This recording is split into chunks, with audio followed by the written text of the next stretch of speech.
In the eyes of the world, being wise and being recognized as wise can look like the same thing, but they're not.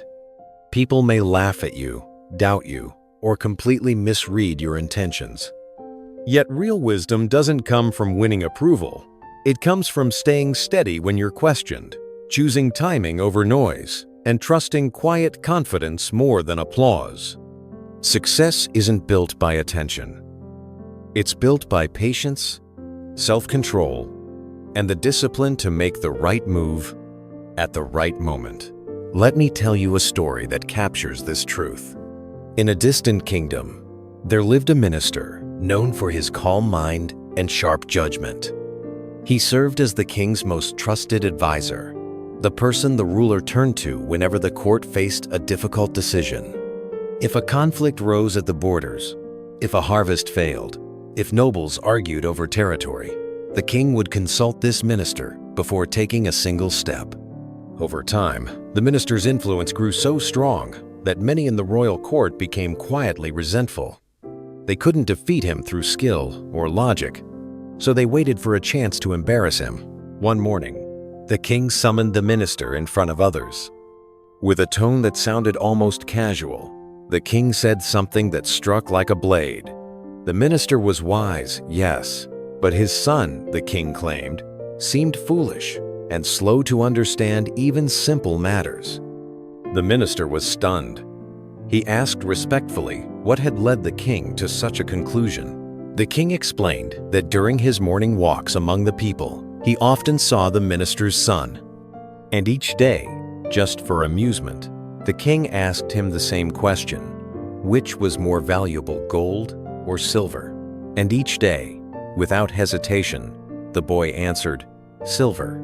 The court erupted in laughter, as if the boy had announced that water was more valuable than air. The minister stood there, hearing the mockery, feeling the heat of embarrassment rise in his chest. But he said nothing. He did not argue. He did not defend.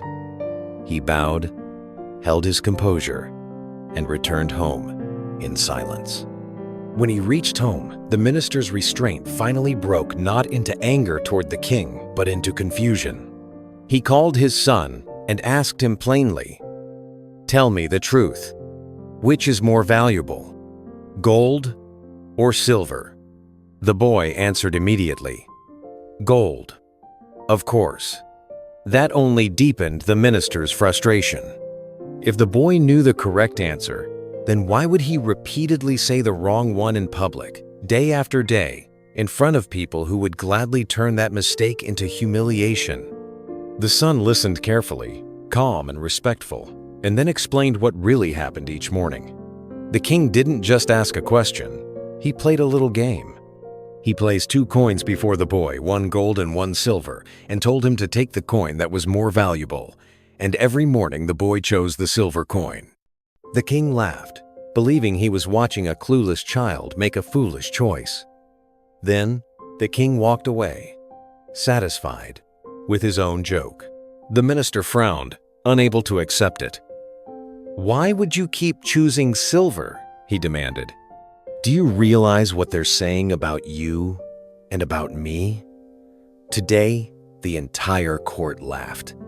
They used you as proof that I'm not as wise as they think. Instead of arguing, the boy gently took his father's hand and led him into his room. He opened a small wooden box tucked away like a secret. Inside were stacks of silver coins, dozens of them arranged neatly, the quiet evidence of a long-term plan. The minister froze. His embarrassment suddenly turned into surprise, and then into a different kind of understanding. The minister asked where the coins had come from, and the boy answered simply. They were the king's coins, 1 per day. Then he revealed the part his father hadn't considered. If the boy ever chose the gold coin even once, the king would realize the truth. The boy knew gold was more valuable, and he wasn't foolish at all. And once the king realized that, the game would end. No more coins, no more daily gift, no more opportunity. The boy would gain 1 gold coin and lose the steady stream of silver coins forever. The boy paused, as if measuring his words, and added something even deeper. The king laughed because he believed he was laughing at a fool. But the boy wasn't collecting coins by accident. He was practicing patience, staying quiet when misunderstood, and choosing the long view over the short victory. Not everyone can recognize that kind of intelligence, because it doesn't show off. It doesn't demand applause. It simply works day after day until the results become undeniable. In that moment, the minister's heart changed. He looked at his son with new pride, not because the boy had proven someone wrong in public, but because he had mastered something far rarer: self-control. The minister realized that true intelligence can sometimes look like foolishness to people who only understand fast wins and loud confidence. And the wisest people are often the least interested in explaining themselves. They don't argue with every opinion. They don't chase every rumor. They let time reveal the truth. From that day on, whenever someone mocked his son or whispered that the minister's family was overrated, the minister didn't react the way the court expected. He didn't fight for approval. He didn't waste his breath trying to convince those who had already decided what they wanted to believe. He simply smiled and walked away because he knew that real wisdom doesn't always look impressive at first glance, and real strategy doesn't always announce itself. And that's the lesson for you, too.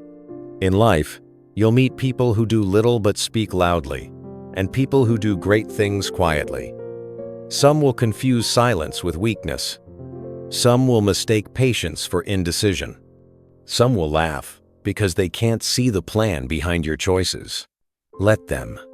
If you know what you're doing is right, stay focused.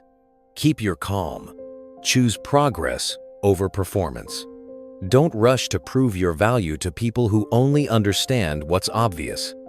Because one day, the results you build in silence will speak louder than any opinion shouted in a crowd.